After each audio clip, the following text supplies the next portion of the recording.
You're listening to a 3CR podcast created in the studios of independent community radio station 3CR in Melbourne, Australia. For more information, go to allthews.3cr.org.au.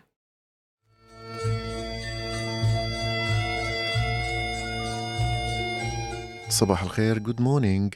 This is Yousef, and today is a special episode. I'm very pleased to be joined here in the studio by two amazing activists, Alice Drury and Hannah Shomali, who will talk to us about Voices Under Fire, happening this Thursday, the 6th of November. Alice, thank you for taking the time to come to the studio. Oh, it's a delight to be here, Yousef. Thank you. Hello, Hannah. Hello, Yousef. Alice, tell us about yourself, and if you don't mind me mentioning that you are not from a Palestinian background, how and why you came to be involved in organizing Voices Under Fire. Yeah, thanks, Yousef. No, I'm a white settler in Australia. I first became, I suppose, educated about Palestine when I was living in Iran for a couple of years. So I was lucky enough to be there. And I think it's one thing to know something in theory, like academically, about colonization of the Middle East. And it's another thing to be there. Were you in Iran as part of your work or just a visit? No, I was there. I studied Iranian studies as a master's course, which was honestly just an excuse to get a visa that would last longer than 2 weeks and get to spend some proper time in Iran, and an opportunity to learn Farsi. And there was quite a lot of conversation. You came very close to the region. You did, Yes. yeah. That's right, that's right. And there was so much kind of great conversation about Palestine, and people have been there, and it really opened my eyes to the experience of colonization and Zionism in Palestine. So that's kind of how I first had my moment of awakening, I guess. And then a friend of mine from those days who I studied with, she's Saudi Palestinian, and she is now an actor in London. And she reached out about a year ago to say that they were doing this in London. They've done it about 20 times. They've had a lot of success, and will we do something similar in Australia? So that's how we've ended up kind of getting the idea and where it's all been born from. Well, we'll come back to you and get to know you more, but I want to ask the same question to my fellow Palestinian, Hannah Shomali. Tell us about yourself. Who is Hannah Shomali? And I also will reveal a secret that music is another mutual area of interest between us. Sure. Well, I'm first generation Australian. My family moved over in the 60s from Beit Zuhur near Bethlehem in Palestine. I love what I've been taught about my family's culture back in Palestine, and it has formed a huge part of my identity and who I feel I am as a person in Australia. Not quite fitting anywhere has been quite challenging growing up with that. Yeah, I mean, like you said, I found myself really sort of gravitating towards the arts and the creative world, visual arts, writing and music. My main love is writing songs. What genre do you feel that represents you? I have to hyphenate about 12 different genres, Wow. but to be as concise as possible, I'm going to say indie pop rock. Okay. Well, I will then remind myself that this is not about music and not start talking about my own genres in Arabic music, but I'm very interested in exploring your artistic career. I want to ask you about if you've been to Palestine before. I've never been before. This makes us two. Really? Never been to Palestine. Don't you crave it? I do. I do.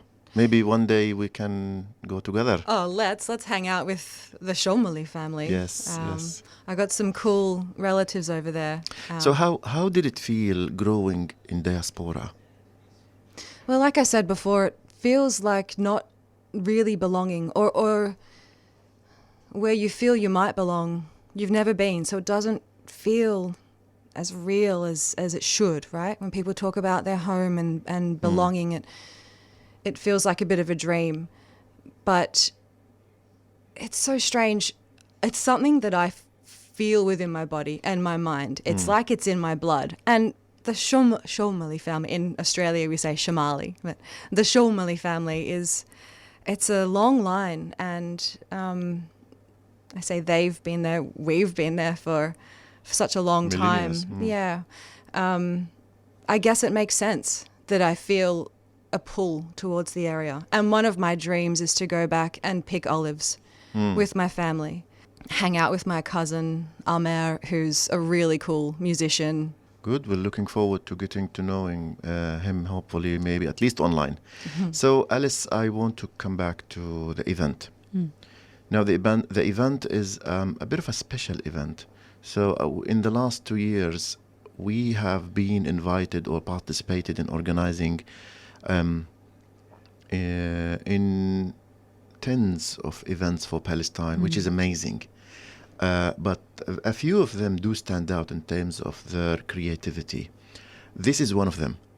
So tell us about this particular event. I'm really pleased to hear that, Yousef, because I know you've been involved in so many events already.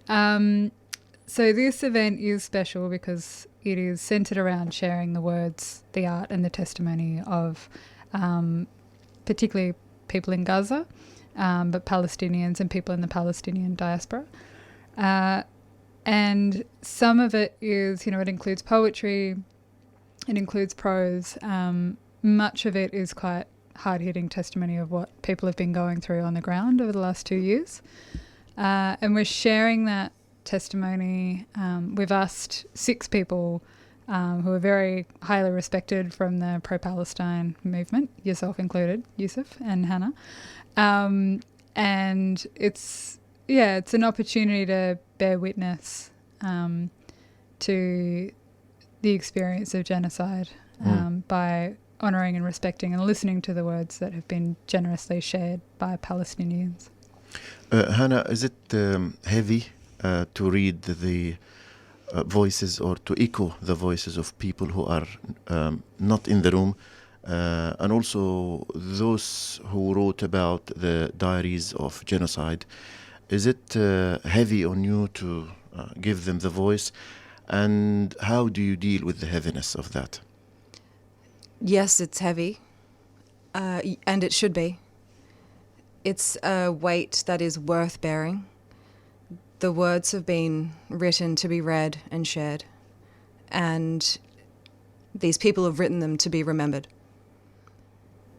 I feel the emotions, right? I feel as though these words deserve the intensity of emotion to have that real reaction. And so I'm comfortable with feeling that pain. But I also know that that pain can be directed in purposeful ways. There's so many ways you can speak out and help. And so the real key is, feeling that heaviness, feeling that pain, and then doing something good with it, even if it's just one thing.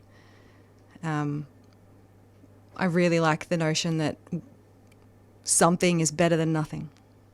And I also share the views on that it's okay to feel burdened in a good way.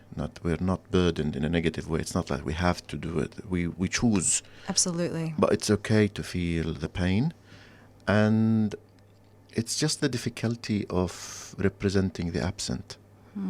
And sometimes the concept of being absent, it's something that has been imposed on us Palestinians by the occupation in different ways. So since the beginning of the Palestinian struggle, even before Israel was born, being absent has been imposed on us by death, by imprisonment, by expulsion.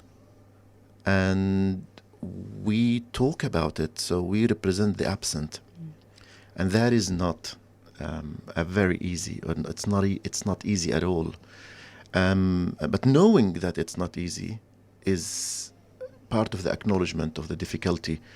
And a project like this can be this is why I think it stands out, because this collection of poetry, it's like we have been entrusted Yes. by the creators of this to give their voice on their behalf. And that is a heavy responsibility. Absolutely. But it's so worth it. We have to do it. I believe it's a duty. We will take a break, and after we come back, Alice, we want you to tell us more about the readings, also to tell us more about those who wrote them. You're listening to Palestine Remembered on 855 AM. We are going to listen to a song. Hannah, tell us about the song. You're about to listen to a song I wrote called Know the Way about 20 years ago. It's about the Israeli occupation of the Palestinian people. Know the Way by Hannah Shomali.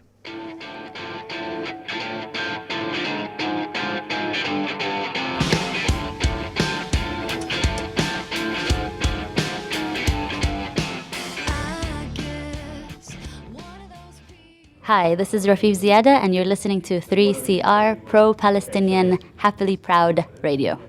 Know the Way by Hannah Shomali. Tell us about Know the Way. Know the Way. I wrote this song, like I said, quite a long time ago. It was in response to a few things.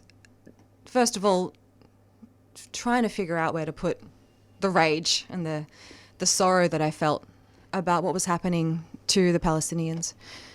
But also within the song there's a line that is, "But I've got my fight on.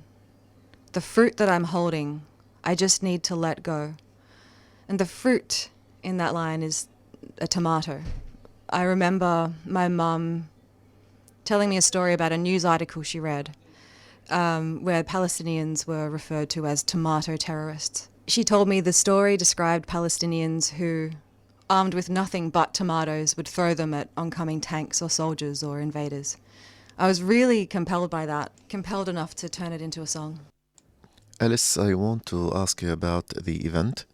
Tell us about the date, the time, the venue, and how we can get tickets. All important details. Thanks, Yousef. So it is on Thursday this week, coming up, so the 6th of November. Starts at 6:30. It's on at Vic Trades Hall in Carlton, Solidarity Hall, and you can get tickets. You can just Google Voices Under Fire, Gaza, and you'll see the Humanitics page there, and you can get tickets. And the money raised will go to a worthy cause, I understand. Do you want to tell us about that? Definitely can. So it'll go to a couple of families who are they're in Gaza. So we'll go to important things like rebuilding their lives, essentially. Food, medicine. Obviously, food is still quite hard to come by for lots of people. In fact, Hannah so you're friends with Amer. If you want to talk a bit about him. Tell us about Amer. Amer, the Al-Masri family. Amer, I've met him on Facebook, actually. A mutual friend had been supporting Amer and his family a little bit, shared his page, and I decided to reach out to Amer on Messenger. Found out he was the same age as me, 1986, what a great year. Had when I met him at the time, he had 2 children, Lana and Omar. And as I got to know him and supported him with whatever little donations I could afford each payday, his 3rd child, Dana, was born. And I've been lucky enough to watch them grow up. It's been simultaneously a great privilege to know them and to watch them grow up, but really traumatic to see how this current, I suppose, iteration of the genocide, right? Of the long ongoing genocide, how this has affected them. It was like every photo I saw of them, they were thinner and thinner and more gaunt, more depressed with each tent they had to move into every time they were displaced. You've touched on an important aspect that often goes undertold, which is the accumulation of pain. This is something that we don't think about when we see the last phase of pain, and we only know what else they have been through if we get to know the people, the person. As an example, I saw a picture that stood out in Gaza of people saving an elderly woman after Israel bombed their building in a refugee camp in Gaza. And then I asked myself, what else did this woman see in her life? And then I followed her story. I found the woman, and turns out that she was 12 on Nakba, Israel, when the Zionists made her a refugee, and she was younger than 18 when Israel came back and bombed her refugee camp in 1956, Suez Canal crisis, and then she was in her late 20s in the 1967 war when Israel occupied Gaza. And then you can add the other layers and the other shades of pain. So this event is a testimony by the diary of the genocide, is a reminder for us, for the audience, to know what else did the Palestinians in Gaza see before the worst chapter, which is the genocide. Alice, I also want you to tell us about the selection process and the pieces. Yeah, and just on what you were saying, Yousef, one of the pieces we have describes kind of the discomfort, the extreme discomfort and the banality of living in a tent, through summer, and just it's not necessarily the things that you always see on Instagram, like the kind of really acute, terrible aspects of the genocide, the bombs, the murders. It's the day in, day out, just kind of drudgery of it. And so, yeah, we've been quite mindful, as Hannah and I have been putting these pieces together, of trying to tell as much of the experience in a fulsome way. We've got some poetry by very well-known poets like Mahmoud Darwish and Rafat Al-Arir, who I'm sure a lot of the listeners already know. But we've also got a piece by Hiba Abu Nada, who was she was martyred at the beginning of this iteration of the genocide, but she was a 22-year-old up-and-coming poet. She was so skilled, and the world has lost a lot by not getting the opportunity to hear more of her writing. So we're trying to, in putting these together, we've tried to get a kind of represent that difference of experience. This is a good segue to the text, the readings. We will listen to a short selection from what we are going to read on Thursday. Hannah will read one part and I will read the other. So, Hannah, what have you chosen for us to share this morning? I've decided to read a piece by Mossab Abu Toha. This is called What a Gazan Should Do During an Israeli Airstrike. Turn off the lights in every room. Sit in the inner hallway of the house, away from the windows. Stay away from the stove. Stop thinking about making black tea. Have a bottle of water nearby, big enough to cool down. Children's fear. Get a child's kindergarten backpack and stuff. Tiny toys and whatever amount of money there is, and the ID cards, and the photos of late grandparents, aunts or uncles, and the grandparents' wedding invitation that's been kept for a long time. And if you are a farmer, you should put some strawberry seeds in one pocket and some soil from the balcony flower pot in the other, and hold on tight to whatever number there was on the cake from the last birthday. This is very powerful. Thank you very much, Hannah. Alice, remind us of the details of the event on Thursday, and tell us what else are we going to see in that evening. This Thursday, 6:30 p.m, Trades Hall. If you don't have a ticket, just come. We welcome everyone to come. In terms of other things that we have on the event, so it's not just readings, we'll also be beautiful music playing. We'll also have some videos. Hannah, a video from your cousin, which is really exciting. Tell us about that, Hannah.